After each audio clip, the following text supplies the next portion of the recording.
Hello, everybody, and welcome to another edition of Magic Mics, proudly sponsored by CoolStuffInc.com, mana traders, as well as Twitch subs and Patreon supporters, just like you. My name is Evan Irwin, and we get started each week by saying hello to my co-host, Ruben Bressler. Hey, what's up? It's us. It's us this week, because Power Dragon's out of the state, and stuff. And so that's right. We're going to be hanging out with y'all, bringing you all the good stuff and the news for this week. That said, if you missed our pre-show, that does feature MTG Nerd Girl. She's back, which is awesome. Patrons get access to that stuff if you're $5 or higher on our patreon.com/magicmics. We kick it off with our first pick. And our promo code reminder, go to coolstuffinc.com. Use the promo code MagicMics. Tell them we sent you in that way. Y'all have been using that code. Thank you so very much for doing so. Please use it every single time. It helps us out a whole bunch and helps us keep bringing this stuff to you. All right, so and we said support your favorite streamer on Twitch at the end of the show to see who we raid tonight. Thanks to CoolStuffInc.com, you can find cool stuff in stock every day. All right, so the first pick for this week is the Magic Spotlight series.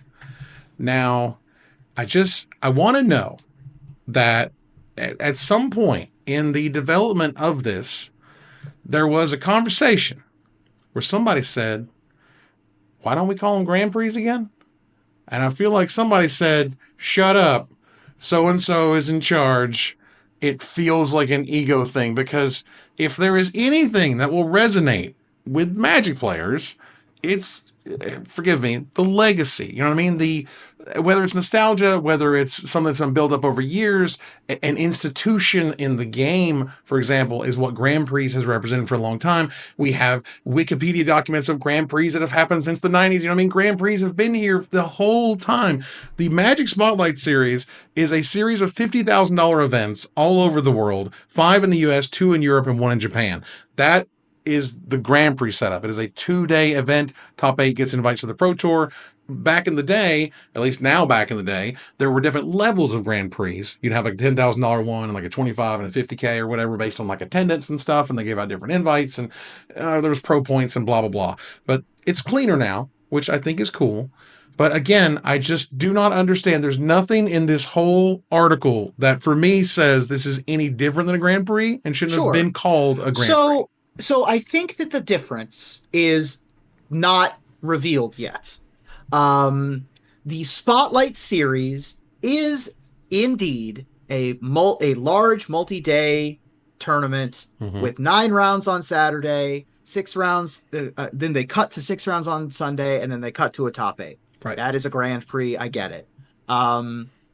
It is an open tournament where the top 128 get a prize, and then the top 32 get a prize, and then the top 8 get a prize.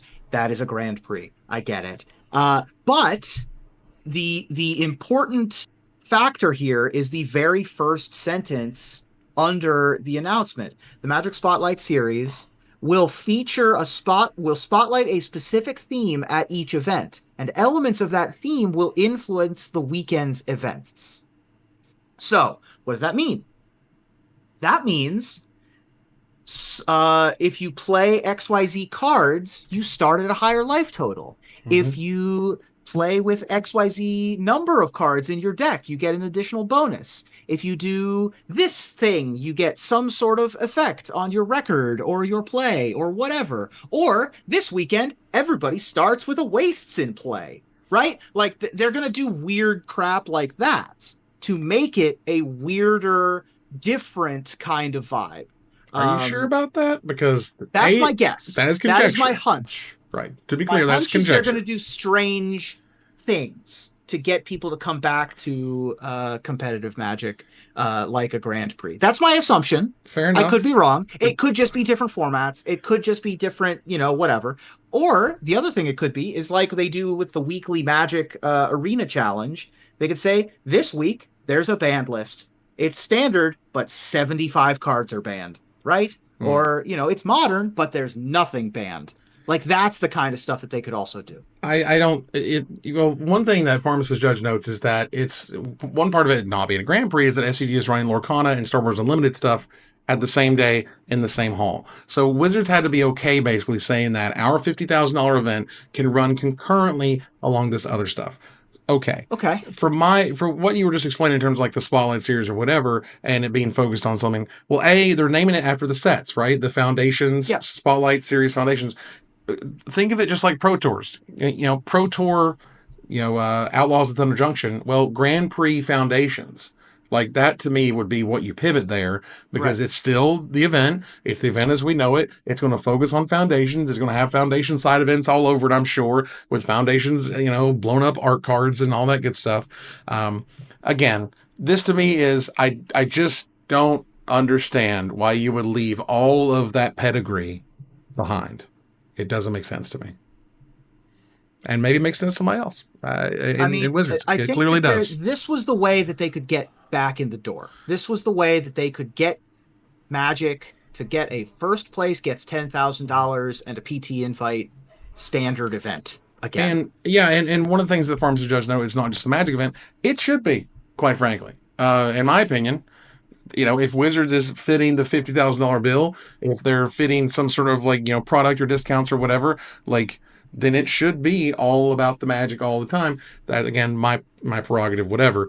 But either way, the fact is these are happening. The first one is on January 3rd through 5th in Atlanta. And one thing that came out that was also pretty exciting about it was our boy Patrick Sullivan noted that he just got an email. Nothing was set in stone, but it's fair to say that we are so effing back, and that is exciting to me Yeah, because Patrick Sullivan is an absolute joy to listen to. absolutely. I mean, when you think about the Babe Ruth and Lou Gehrig of Magic the Gathering commentary, Mm-hmm. the 1-2 punch that most people think of at this point is Cedric Phillips and Patrick Sullivan. Right. And I think that I'm excited to see if they're still at the top of their game when we finally come back to live Magic coverage. That would be very exciting.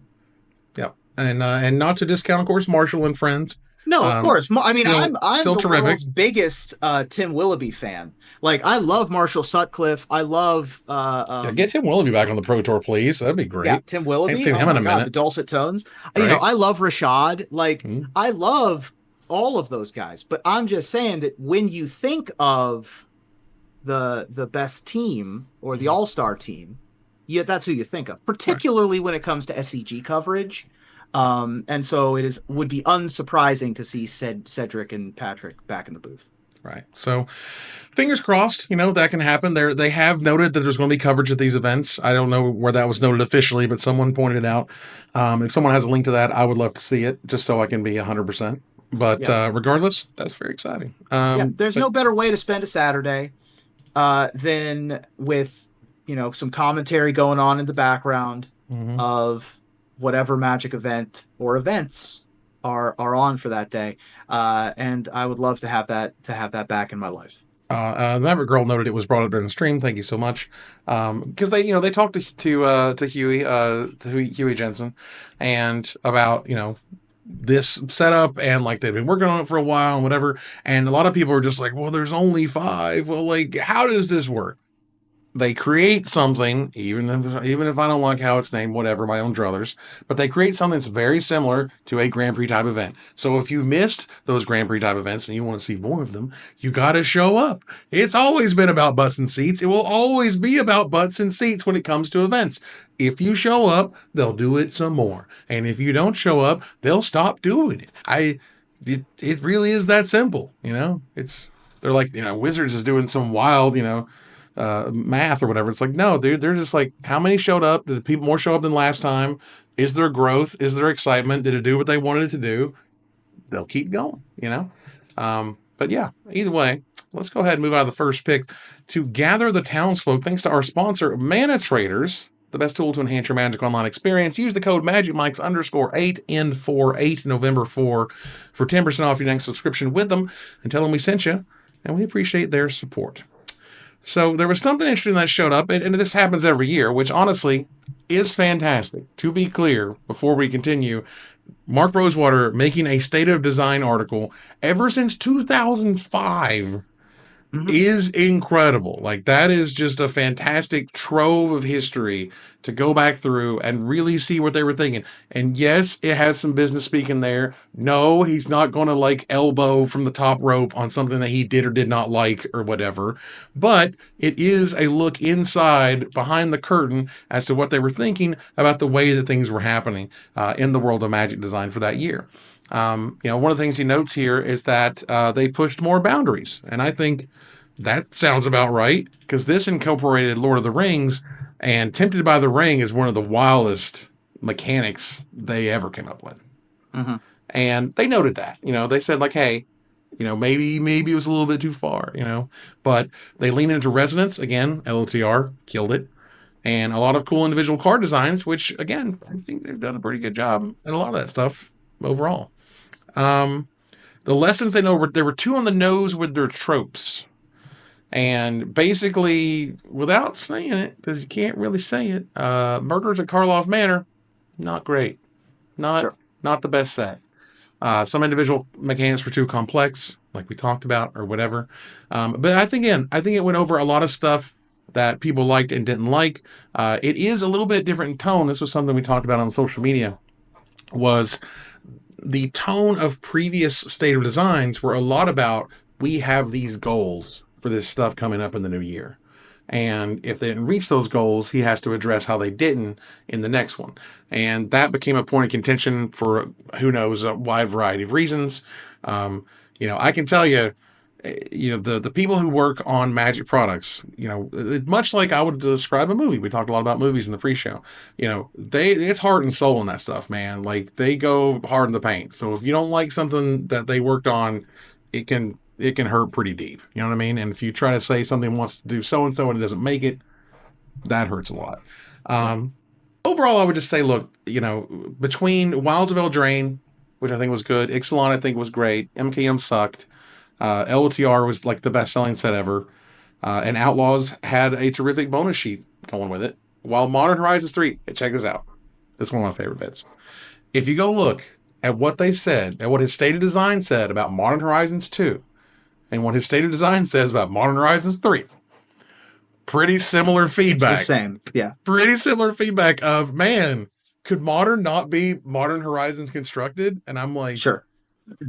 Yeah. you cannot have your cake and eat it too. You cannot make better pushed cards and not have them be the format. Right.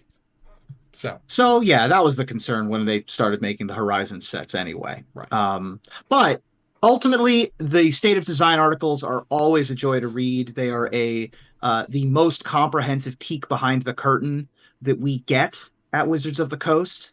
And Mark Rosewater is a delightful human for sharing as much behind the curtain as he does. And this is the best, most comprehensive coverage of that every year.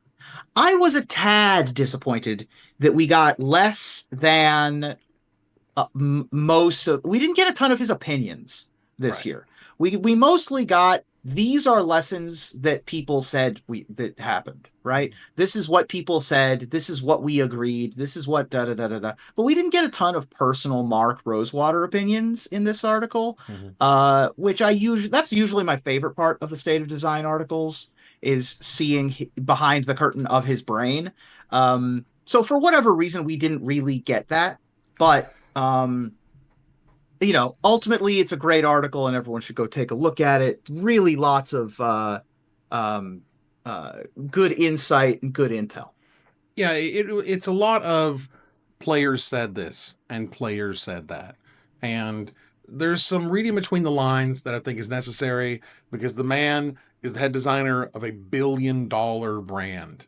That's fair. Like the It's amount not of like it's pressure. 17 years ago. He can just say whatever he wants. Exactly. It's not the end Yeah. of the world Okay. because whatever, but no, man, when it's $1 billion brand, worldwide known, he can only go so hard about anything. And again, I am honestly more impressed that we're still getting this type of stuff and this type of feedback that says, hey, it's not all roses. Like it could be like, you can't say anything negative at all, right? Like they could mandate that type of stuff. But there is some like, hey, Modern Horizons 3 without that stupid Chrysalis and Nadu probably would have been a better experience. Sure. But overall, I think I'll take it. But yeah, it is hilarious though how similar the Modern Horizons 3 and Modern Horizons 2 feedback is. I actually went back and found the Modern Horizons 1 feedback, but it was kind of too early, you know what I mean, for people to kind of Yeah, have that insight of like, oh god, it's turned into Modern Horizons Constructed, yeah, and the themes are either there too much or they're not there enough or whatever. But yeah, overall, I think a fantastic year of design. Wilds of Eldraine probably had a few too many rolls. Lord of the Rings shouldn't have pushed the One Rings that hard. And, Lord knows the stupid Orcish Bowmasters will forever haunt us in some way. Now, one of the things they did note, this was actually a pretty big piece of news that he kind of dropped here. They do have the ability to reprint the One Ring and can even make them in universe equivalents. Because I don't know if you've seen lately, but the One Ring's over $100 for any kind. Like any version, I think is over $100 now. So they ain't making more Lord of the Rings stuff, and maybe they have to do some special deal to print more of them as the One Ring, or we just see, maybe a secret lair or a bonus sheet with an in-universe One Ring. right. Like it's possible. But again, for what it's worth, I do think it is clear they had the foresight to know, you can't this can't be a reserved list set, Sure. particularly for Yeah, Lord of the Rings, for God's sake. right. And it seems like a lot of the cards that they want slash need to reprint are reprintable absent having any sort of copyright infringement. Right. Um, Orcish Bowmasters is a fairly agnostic card name. Um, so it seems like they sort of future-proof themselves at least a little bit. Hmm. Not entirely, obviously, but a little bit.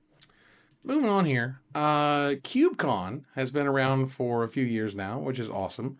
And Cubecon is now officially sponsored by Wizards of the Coast. And that's awesome. Cubecon, of course, cube drafting is where you create your kind of own format. Cubecon will often have people kind of submit their cubes. And so there can be different types of cubes as you're drafting throughout the weekend and whatnot. It's a whole thing, but now they're going to have boosters and secret layers and giant cards and prize wall stuff, all thanks to them. And that's Yeah. awesome. And Madison is just an unbelievable Magic town. Like, if you love Magic, you should probably move to Madison because like they have the coolest Uh-huh. Magic stuff there. It's a good spot It's a great spot. for Magic. He'll I say mean, Black. I say hi. it's really exciting to see community stuff be adopted by the corporate side. It happened with Commander. Occasionally something will Copper as another one, Mhm. and now CubeCon has been adopted into the fold officially, pulled into officially with Wizards of the Coast. Very exciting, a beloved community event, and excited for them to be able to have this partnership. Yeah, and Pharmacist Judge notes that he's reading that Gavin threw a bit of influence their way because he Great. often attends any port in a storm. I don't Yeah, care. man. You know what I mean? Like high five. Like let's go. So sure, if that's what it took, that's what it took. Like make the events better, however you have to do it. I will take it. Listen, if you get people who like Magic to show up, then you're running a good event. If you get one of the designers to show up, great. I see no problem with that. Mm-hmm. I see no problem with that. So moving on here. There was a Secret Lair announcement, and from what I understand, they've already been on sale for a little bit. I'm not sure if they're all sold out yet, but there was a Secret Lair announcement about Dungeons and Dragons art reimagined. Just D&D everything. There was D&D stuff about like the Baldur's Gate characters. There was D&D stuff around the iconic artwork for the books and things. And go away. And stupid pop-ups. And yeah, so it's one of those things where there's this ramp up now. The cycle has been. They've kind of they've worked into this groove of there's certain outlets. IGN is one of them, where they'll give them the whole secret layer, and they'll bust out the secret layers over the course of like 3 days or so, and then the secret layers will often go on sale like the Monday thereafter.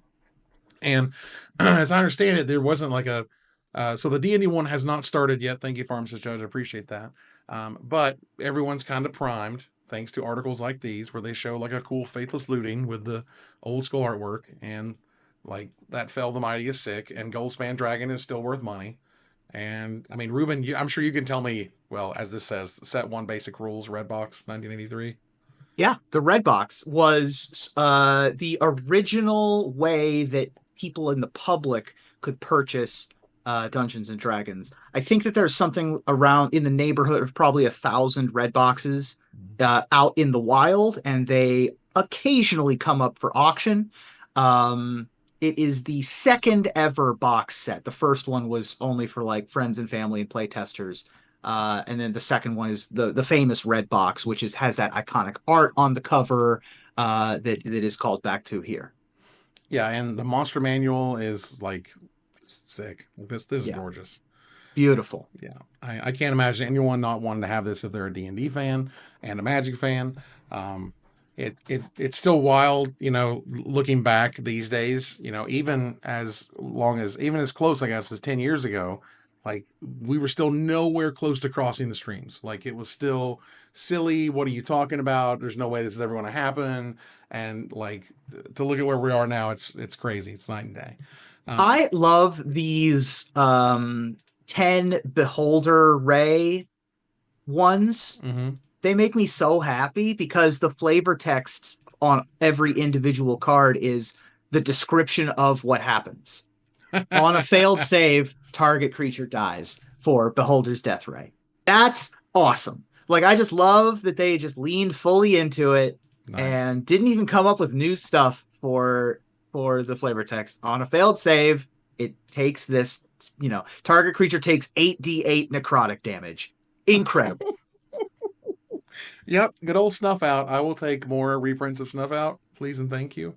Yeah, it's just super cute, and it's one of those things where some of it, I think Wizards always wants to add maybe one or two ish, really kind of not expensive, but higher value cards. And some of them, I think they're so sort of beholden to the theme that's not a factor. Does that make sense? Particularly like Yeah. when you look back at Lord of the Rings Secret Lair, it had like what, 12 cents worth of cards in it or something silly.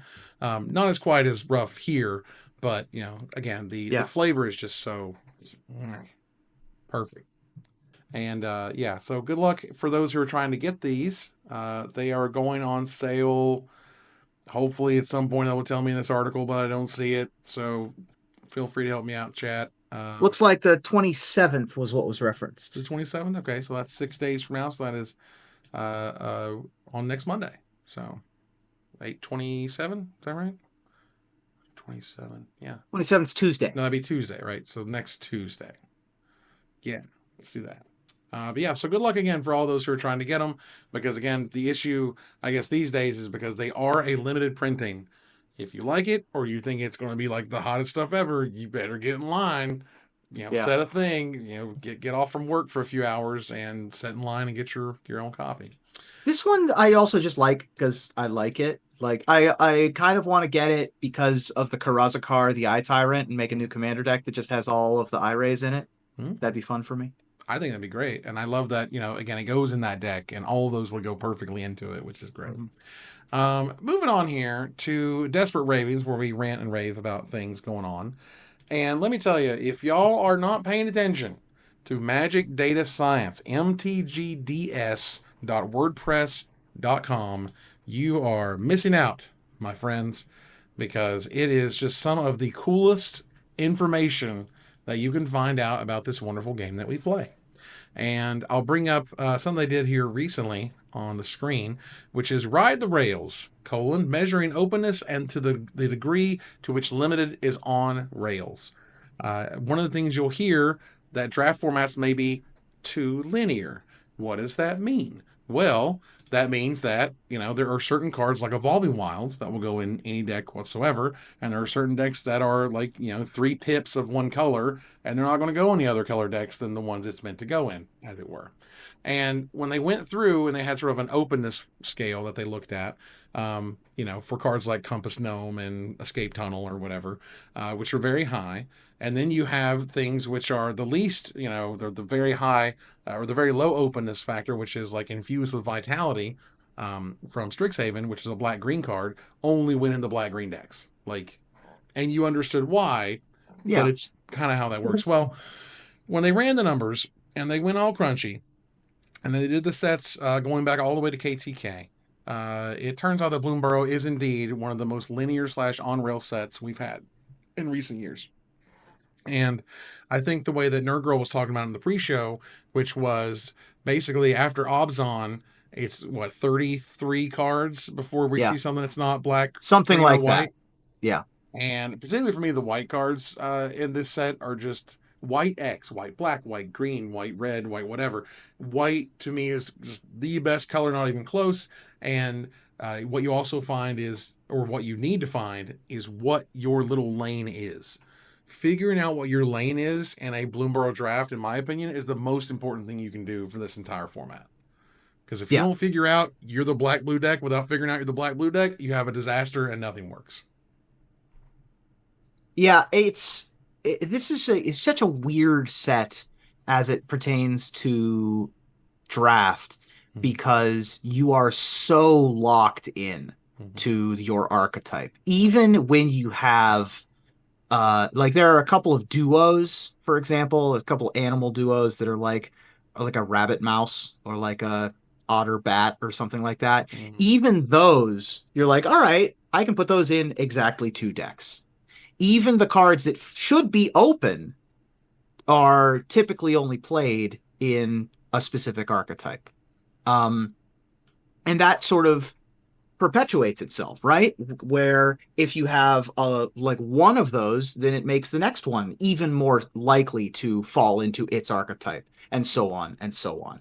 So, you have a lot of cards that are played in like on color pairs that are monocolored cards, but are played in like two or three on-colored pairs, but very few that are in all that are playable in every color pair. Yeah, So and it is very, very streamlined. yeah, they gave an example. Like if you remember again, Strixhaven Limited, which for what it's worth was a great format, a little slow but great. Rise of Extus went in every deck that could play it. Like if you were any white, any black whatsoever, and it showed here in this openness rating of like 6.92, which is what they have on the screen. And if you go to something even like a Granite Witness from MKM had an openness of 4.95 because it had the disguise mechanic of hybrid Sure. mana. So if you're going any white or any blue deck using the disguise, well, Head of the Homestead for Bloomburrow is an openness of 3.65, and that's the highest hybrid ranking of any card. So it definitely goes in green white, obviously.